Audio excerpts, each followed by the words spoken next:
Selamat malam. Menurut hal berdoa pada kitab Matius pasal 6, apa yang dimaksud dengan doa yang bertele-tele? Doa seperti apa seharusnya yang tidak bertele-tele sesuai ajaran Tuhan Yesus? Terima kasih. Silakan pendeta.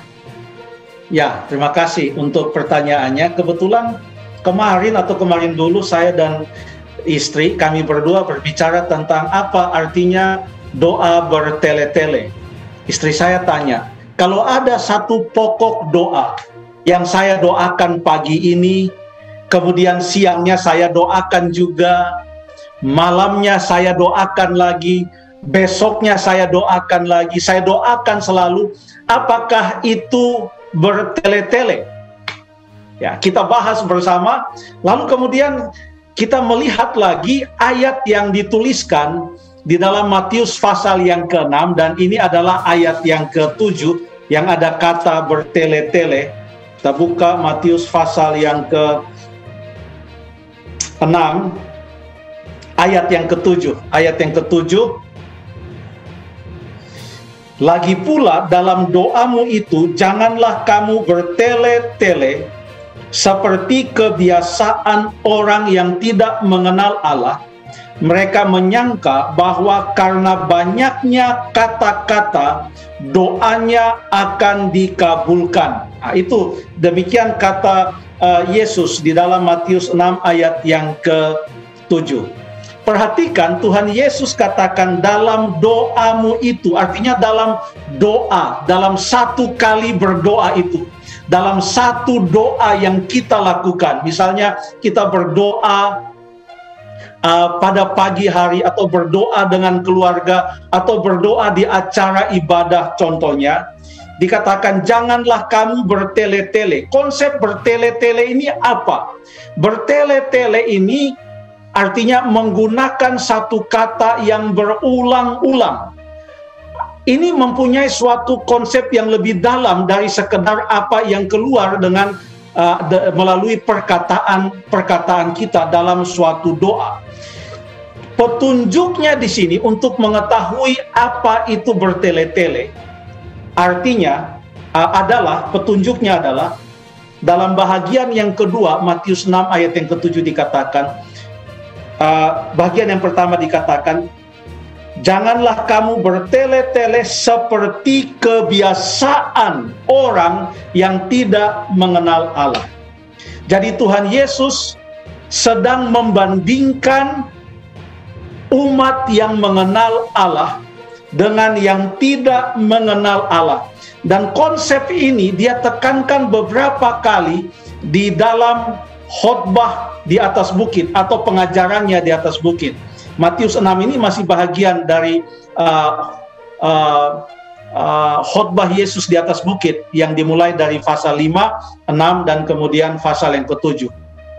Apa ada contoh lain di mana Tuhan Yesus membandingkan antara apa yang harus dilakukan atau apa yang seharusnya menjadi sikap umatnya dengan apa yang dilakukan oleh orang-orang yang tidak mengenal Allah? Contoh yang lain, saya berikan satu contoh lagi dalam Matius pasal yang ke-6 ayat yang ke-31 dan ayat yang ke-32 berkata, sebab itu janganlah kamu khawatir dan berkata, apakah yang akan kami makan, apakah yang akan kami minum, apakah yang akan kami pakai. Semua itu dicari bangsa-bangsa yang tidak mengenal Allah. Akan tetapi Bapamu yang di sorga tahu bahwa kamu memerlukan semuanya itu. Di sini Tuhan Yesus membandingkan tentang sikap umatnya dengan sikap orang yang tidak mengenal Allah. Umatnya hidup dengan tidak khawatir karena mereka percaya bahwa bila mana mereka mencari terlebih dahulu kerajaan Allah dan kebenarannya, maka semuanya yang lain itu akan ditambahkan. Sebaliknya, orang-orang yang tidak mengenal Allah menurut ajaran Yesus ini, karena mereka tidak percaya bahwa Allah sanggup memenuhi semua kebutuhan mereka, maka fokus hidup mereka itu bukanlah Allah. Fokus hidup mereka itu bukanlah mencari kerajaan Allah. Fokus hidup mereka itu bukanlah hubungan mereka dengan Allah, tetapi mereka mau memastikan bahwa mereka mendapatkan segala sesuatu yang mereka inginkan. Ini adalah orang-orang yang tidak mengenal Allah. Nah, orang-orang yang tidak mengenal Allah ini juga berdoa. Walaupun mereka tidak berdoa kepada Allah yang hidup, mereka juga berdoa. Sekarang Tuhan Yesus membandingkan bagaimana orang yang berdoa kepada Allah yang hidup di dalam nama Yesus. Makanya ada doa yang Tuhan Yesus ajarkan mulai ayat yang ke-9, Bapa kami yang di sorga. Bagaimana ia membandingkan doa umatnya dengan doa orang yang tidak mengenal Allah. Apakah orang yang tidak mengenal Allah yang hidup juga berdoa? Oh ya, kalau kita ingat cerita pada waktu Elia di atas Gunung Karmel. Pada waktu itu umat Israel menyembah Baal, ada nabi-nabi Baal. Lalu kemudian diadakanlah sebuah challenge. Siapakah yang bisa meminta dengan doa kepada Allahnya agar supaya korban persembahannya itu boleh dibakar atau dimakan api yang tidak dibuat oleh manusia, tetapi api yang datang dari Allah. Lalu menurut cerita yang terdapat di dalam buku Raja-Raja mengatakan nabi-nabi Baal itu berdoa berulang-ulang sampai berjingkrak-jingkrak karena mereka berpikir mereka bisa memanipulasi Allah mereka. Karena mereka berpikir bahwa Allah bisa disiasati dengan kata-kata mereka.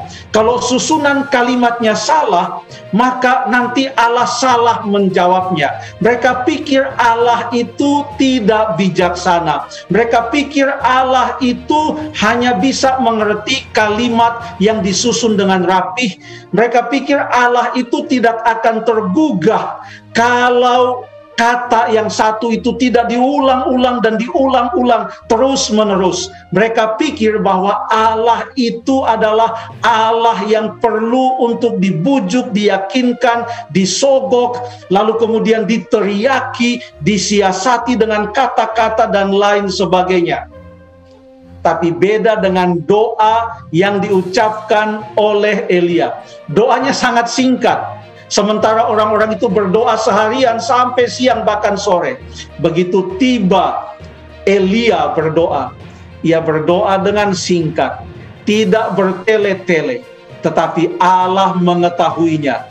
Lalu kemudian Allah mendatangkan api untuk membakar atau memakan korban bakaran yang telah ia sediakan. Jadi konsepnya di sini bukan antara umat Allah dengan umat Allah, tetapi konsep doa membandingkan doa yang sebenarnya dari seorang umat Tuhan dengan doa dari seorang yang tidak mengenal Allah. Artinya waktu mereka berdoa, mereka pikir bahwa Allah itu bukan Allah yang maha tahu, maha kasih, maha kuasa, maha mengetahui, dia maha adil. Dia menghargai iman yang hanya sebesar biji sesawi, sehingga mereka harus memanipulasi dan mensiasati dengan kata-kata. Sehingga kalau ada orang yang berdoa lalu kemudian terjadi apa-apa dalam kehidupannya, mungkin ada yang mengatakan, kamu sih tadi, kamu tidak mengatakan demikian. Kenapa harusnya kamu menggunakan kata ini, jangan kata itu? Padahal Allah mengerti semua kata-kata. Ia bahkan membaca hati kita. Demikian kata Roma pasal 8 ayat yang ke-28. Dengan demikian, bertele-tele di sini mempunyai konsep bahwa orang yang berdoa seperti itu tidak yakin bahwa Allah maha mendengar dan dia menghargai iman kita. Ini bukan berarti bahwa kita tidak boleh mengucapkan sebuah permohonan. Pagi ini kita memohon, siang kita memohon, malam dan selalu berdoa. Karena Alkitab juga berkata, berdoalah senantiasa. Bahkan Tuhan Yesus memberikan sebuah perumpamaan tentang seorang janda yang memohon kepada seorang hakim yang tidak adil. Tetapi janda ini datang dan terus-menerus dia datang dan dia datang. Akhirnya dikabulkan. Tuhan Yesus mengatakan seperti itulah orang berdoa. Artinya dia datang dan dia percaya. Dia yakin bahwa Allah tidak akan menolaknya. Itu bukan bertele-tele.